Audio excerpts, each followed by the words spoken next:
भारत के आसमान में हवा में राज करने वाला एक चिन्ह गश्त लगाता है। सुखोई एमकेआई एक twin engine fighter jet Bharat की हवाई ताकत का प्रतीक है। रूस और भारत के सहयोग से बना यह शक्तिशाली विमान भारतीय वायुसेना की ताकत का पर्याय बन गया है। सुखोई एमकेआई, जिसे नाटो अक्सर फ्लैंकर कहता है, कच्ची शक्ति, उन्नत तकनीक और बेजोड़ बहुमुखी प्रतिभा का मिश्रण है। भारतीय वायुसेना में इसका शामिल होना एक महत्वपूर्ण मोड़ था, जिसने आधुनिक हवाई युद्ध क्षमताओं के युग की शुरुआत की।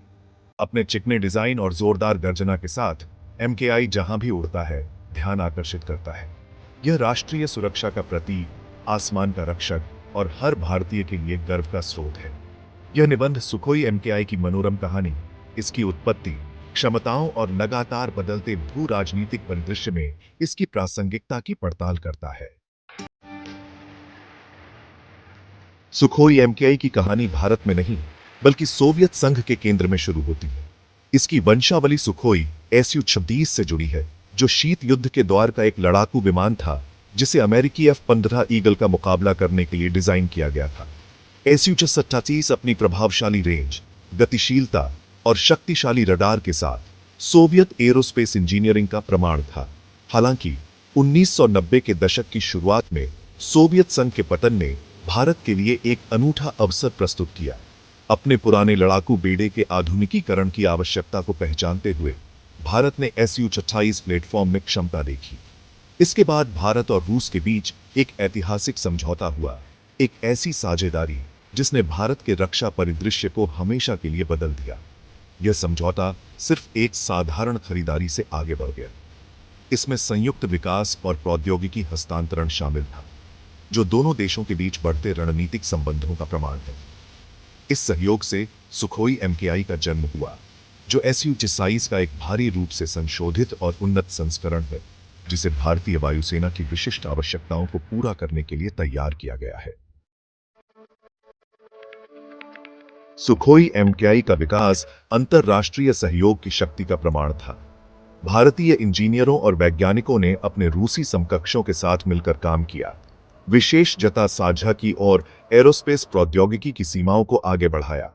भारत की हिंदुस्तान एरोनॉटिक्स लिमिटेड या HAL ने इस परियोजना में एक महत्वपूर्ण भूमिका निभाई, जिसने एमकेआई के लाइसेंस उत्पादन का कार्यभार संभाला। इससे न केवल भारत के घरेलू एरोस्पेस उद्योग को बढ़ावा मिला, बल्कि इन महत्वपूर्ण विमानों की स्थिर आपूर्ति भी सुनिश्चित हुई। एमकेआई में अत्याधुनिक एवियोनिक्स, उन्नत रडार सिस्टम और विविध हथियार पेलोड शामिल थे, जो इसके पूर्ववर्ती SU-27 की क्षमताओं को पार करते थे। इसे एक सच्चे बहुभूमिका वाले लड़ाकू के रूप में डिजाइन किया गया था, जो हवाई श्रेष्ठता, जमीनी हमले और यहां तक कि समुद्री हमले के मिशनों में भी सक्षम था। इस सहयोगात्मक प्रयास के परिणाम स्वरूप एक ऐसा लड़ाकू जेट बना, जो अपने हिस्सों के योग से कहीं अधिक था। इसने दो राष्ट्रों के साझा दृष्टिकोण को मूर्त रूप दिया, एक अधिक सुरक्षित भविष्य की ओर मार्ग प्रशस्त किया। सुखोई एमकेआई अपनी असाधारण चपलता और गतिशीलता के लिए प्रसिद्ध है, जिसकी तुलना अक्सर आसमान में नाचती हुई बॉलरीना से की जाती है। यह चपलता इसके वायुगतिकीय डिजाइन और शक्तिशाली इंजनों से उपजी है, जिससे यह अपने कई विरोधियों को पछाड़ने में सक्षम है। एमकेआई की सबसे विशिष्ट विशेषताओं में से एक इसकी थ्रस्ट वेक्टरिंग क्षमता है। यह तकनीक पायलट को इंजनों के निकास को निर्देशित करने की अनुमति देती है, जिससे विमान को हमले के विभिन्न कोणों पर अद्वितीय नियंत्रण मिलता है। कल्पना कीजिए कि एक लड़ाकू जेट असंभव प्रतीत होने वाले युद्धाभ्यास कर रहा है, बिजली की गति से दिशा बदल रहा है। यही थ्रस्ट वेक्टरिंग की शक्ति है, जो एमकेआई को करीबी सीमा की हवाई लड़ाई में एक दुर्जेय प्रतिद्वंद्वी बनाती है। अपनी चपलता के अलावा एमकेआई एक परिष्कृत फ्लाई बाय वायर सिस्टम से भी लैस है, जो जटिल युद्धाभ्यास के दौरान पायलट को बेहतर नियंत्रण और स्थिरता प्रदान करता है। यह तकनीक अनिवार्य रूप से पायलट के इनपुट और विमान के नियंत्रण सतहों के बीच एक इलेक्ट्रॉनिक मध्यस्थ के रूप में कार्य करती है, जिससे सुचारू और सटीक संचालन सुनिश्चित होता है।